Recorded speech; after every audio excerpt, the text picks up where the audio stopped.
Porn is like a buffet. आपने कभी buffet पे गए हो ना, खाना कितना पड़ा होता है, दिल चाहता है बंदा हर चीज खा जाए। आप डालते हैं अपनी प्लेट्स भर के, लेकिन आधा खाया, कुछ खाया, 2 प्लेट्स खाई, दिल तो चाह रहा है कि मैंने वो भी खाना था तो वो भी खाना था, लेकिन पेट इजाजत नहीं दे रहा। आंखें भूखी होती हैं इंसान की। Porn is like same. इंसान जब वेबसाइट पे जाता है, what happens is उसको वो अपने आप को सेक्सुअली सेटिस्फाई तो कर ले टेम्परेरीली, लेकिन उसकी आंखें भूखी रहती हैं and he urges to go back to that sin again and again, again and again.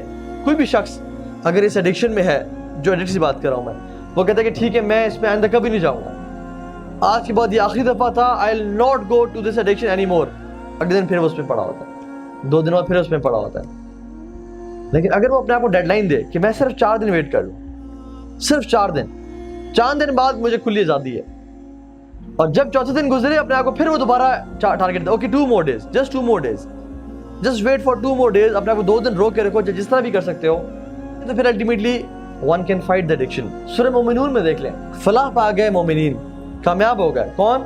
जो अपनी नमाजों में खशियत इख्तियार करते हैं, ठीक है, जो लोग लव से, यूजलेस चीज़ों से दूर रहते हैं, जो लोग ज़कात को अदा करते हैं, और जो लोग वल्लज़ीना हुम लिफ़ुरूजिहिम हाफ़िज़ून, वो अपनी शर्म गाहों की हिफाजत करते हैं। उसके बाद अल्लाह सुब्हानहू व तआला ने फिर जिक्र किया मुख्तलिफ क्वालिटीज़ का, ठीक है, फिर जिक्र किया कि जो लोग फहश और बुराई से बचते हैं। अगर आप इन्हें काउंट करें तो अल्लाह ताला ने फिर आखिर में दोबारा कहा कि जो लोग नमाजों की बाकायदगी से अमल करते हैं, उलाइका हुमुल वारिसून अल्लज़ीना यरिसूनल फ़िरदौस हुम फ़ीहा खालिदून, ये वो लोग हैं जो फिरदौस के मालिक बनेंगे।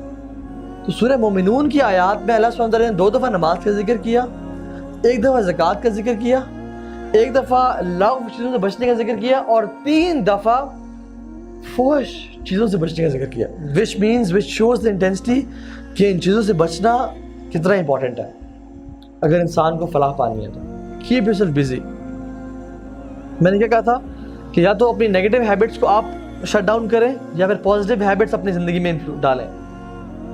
एक्सरसाइज करें, अपनी जो एनर्जी है ना हमारे अंदर, जो जवानी है, ठीक है, उसको निकालें, फुटबॉल में, क्रिकेट में, स्क्वॉश में, स्विमिंग में, इधर निकालें, पॉजिटिव में निकालें। अगर यहाँ पे ये नहीं करेंगे तो फिर अल्टीमेटली बुराई में निकल रही होगी। So exercise, keep yourself busy.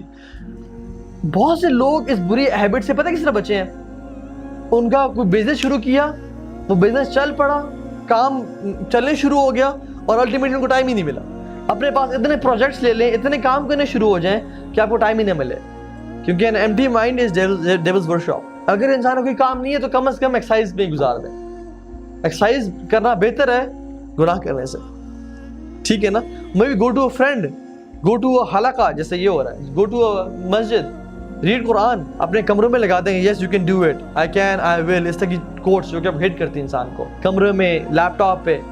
और ये जो वर्ड है अल्लाह देख रहा है, this is very powerful, very powerful. इंसान अपने लैपटॉप के ऊपर यहाँ पे लगा दे, अल्लाह देख रहा है, और फिर देखे कि मैं इंसानी गैरत गवारा नहीं करती कि कोई भी ऐसी नामहरम को भी नज़र पड़े जिसमें ऊपर, मतलब अल्लाह का नाम लिखा हुआ है कि नोइंग अल्लाह इज़ वॉचिंग। वैसे तो हर इंसान को पता है अल्लाह मुझे देख रहा है, लेकिन वो चीज़ क्या करती है, रिमाइंड कराती है, हिट करती है।